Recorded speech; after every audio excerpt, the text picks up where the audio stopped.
1999 সালে যে প্রথম এসএসসি শুরু হয় সেই সিলেবাস এখনও অপরিবর্তিত রয়েছে, মাদ্রাসাতেও একই সিলেবাস। তাই যে প্রশ্নগুলো মাদ্রাসা মানে এসএসসিতে এসেছে সাধারণত, ঠিক আছে, ওই মাদ্রাসাতেও একই ধরনের প্রশ্ন আসার সম্ভাবনা রয়েছে বা আসবেই, ঠিক আছে। তো 1999 থেকে যে সমস্ত প্রশ্নগুলো এসেছে তার আমি বিভিন্ন রকম সলভ এই ভিডিওগুলোতে করে দেখাবো।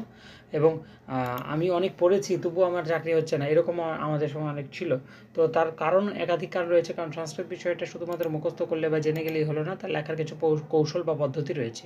তো লেখার কৌশল পদ্ধতি সম্পর্কে আমি এই ভিডিওগুলোতে আলোচনা করব, তোমরা দেখতে থাকো, অবশ্যই উপকৃত হবে। দেখো, 1999 সালে যে বুৎপত্তি দেখান এরকম প্রশ্ন আসতো, মানে প্রত্যয় নির্ণয় করা বা পটটা দেওয়া থাকতো, সেটাকে বিচ্ছিন্ন করতে হবে, কী আছে তার বুৎপত্তি নির্ণয় করতে হবে। তো এখানে 1999 যে প্রশ্নগুলো এসেছিল, দেখো কনিষ্ঠ মানে তদ্ধিত প্রত্যয় যে রয়েছে, সেই তদ্ধিত প্রত্যয় থেকে এর আসার সম্ভাবনাটা বেশি, তখন এরকমই আসতো, ঠিক আছে, ইয়সুন ইষ্ঠন, ঠিক আছে, এখান থেকে বেশি আসতো। যেমন কনিষ্ঠ শব্দটা এসেছিল, কনিষ্ঠ শব্দটার যে বুৎপত্তি হবে যুবন যোগ ইষ্ঠন, এটা হবে কনিষ্ঠ। তারপর জ্যেষ্ঠ এসেছিল 2099 জ্যেষ্ঠ, এটা বৃদ্ধ যোগ ইষ্ঠন, ঠিক আছে, বৃদ্ধ যোগ ইষ্ঠন, এটা হবে জ্যেষ্ঠ। এবার পরের বছর দেখি 2000 সালে যে প্রশ্নটা এসেছিল সেটা আমরা দেখি 1999 পর 2000 ভূমা এই শব্দটা এসেছিল। আমরা জানি বহুযোগ ইমনিচ হয় ভূমন, তাহলে প্রথমান এক বচনে আছে ইমনিচ প্রত্যয়ান্ত শব্দ, প্রথমান এক বচনে আছে লঘিমন, প্রথমার এক বচনে লঘিমা শব্দরূপের মতো লঘিমা ভূমা। তো প্রথমার এক বচনে যে রূপটা, ঠিক আছে, তাই আমাদের লিখতে হবে এখানে বহুযোগ ইমনিচ যোগ সু প্রথমার এক বচনে, এবং পুংলিঙ্গে শব্দটা লিখে দিলে ভালো আর কি, না লিখলেও অসুবিধা নেই, সুবিভক্তি, ঠিক আছে, প্রথমার এক বচনে। ঠিক তেমনি দবিয়ান, দুর্যোগ ইয়সুন, ঠিক আছে। তো দুর্যোগ ইয়সুন হলো দবিয়স হয়, যেহেতু এখানে দবি আন আছে, প্রথমার এক বচনে আছে, তাহলে সুবিভক্তি করতে হবে, সুবিভক্তি পুংলিঙ্গে, ঠিক আছে, এইরকম এটা হবে সঠিক উত্তর।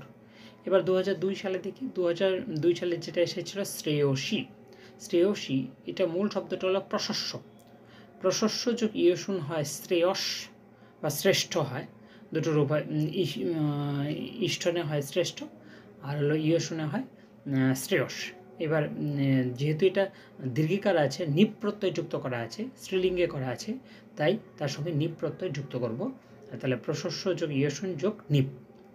এবার দিদৃক্ষমানা, দেখো এটা খুব ইন্টারেস্টিং, বোঝা যাচ্ছে দৃশ ধাতুটা হলো দৃশ, তারপর সন প্রত্যয়, দৃশ ধাতুর সাথে সন প্রত্যয় করলে হবে কি, সন লড়তে হয় দিদৃক্ষ সাথে, আত্মনেপদী হয় এটা। তো এখানে সানস প্রত্যয় লাগিয়েছে, ধাতুটার সাথে সানস প্রত্যয় লাগালে, ঠিক আছে, রূপ হবে দিদৃক্ষমান, এবং সেটাকে তারপর টাপ করে স্ত্রীলিঙ্গ করা আছে, মানা আকার আছে স্ত্রীলিঙ্গ। যদি মানাহা হতো তাহলে এটা পুংলিঙ্গেই থাকতো, কিন্তু মানা আছে, তো এটাকে টাপ প্রত্যয় করা হয়েছে, ঠিক আছে। তাহলে দৃশ যোগ সংযোগ সানস যোগ টাপ, এই অবস্থা। এবার 2004 সালে যে এসেছে সেটা আমরা দেখি, অধিয়ানেন, দেখো অধিপূর্বক ই ধাতু যোগ সানজ করলে অধিয়ান, তারপর অধিয়ানেন, ঠিক আছে, নর শব্দরূপের মতন হয়, তৃতীয় এক বচনে আছে নরেন, অধিয়ানেন, তাহলে তৃতীয় এক বচনের যে প্রত্যয়টা আছে সুপ্রত্যয়, সু ঔজস অম অটস টা, তৃতীয় এক বচনের টা, এটা যে প্রত্যয়টা সেটা লিখতে হবে তৃতীয় এক বচনে, এবং সেটা পুংলিঙ্গে।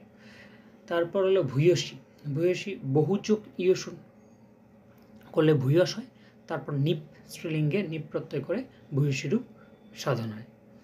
তারপর আসি হলো 2005 ছিল প্রেষ্ঠা, প্রিয়যোগ ইষ্ঠন হয় প্রেষ্ঠ, তারপর টাপ করলে প্রেষ্ঠা, ঠিক আছে, এরকম আসে। শুশ্রূষ মানা, এটা ওই স্ত্রু ধাতু সন প্রত্যয় যোগ সানচ, শুশ্রূষ মান, তার প্রথমার বহু বচন আছে, যশ বিভক্তি নর নরাহা, তাই হবে যশ বিভক্তিতে শুশ্রূষ মানাহা, এইরকম। তো এইরকম 1999 থেকে 2005 পর্যন্ত যে প্রশ্নগুলো এসেছে উৎপত্তি নির্ণয় আমি দেখালাম, বাকি যে 5 বছর করে আমি ভিডিওতে দিব, কারণ নাহলে ভিডিওর পরিমাণটা অনেক বড় হয়ে যায়। তোমরা দেখতে থাকো, অবশ্যই উপকৃত হবে। কোনো প্রশ্ন থাকলে অবশ্যই কমেন্ট করবে।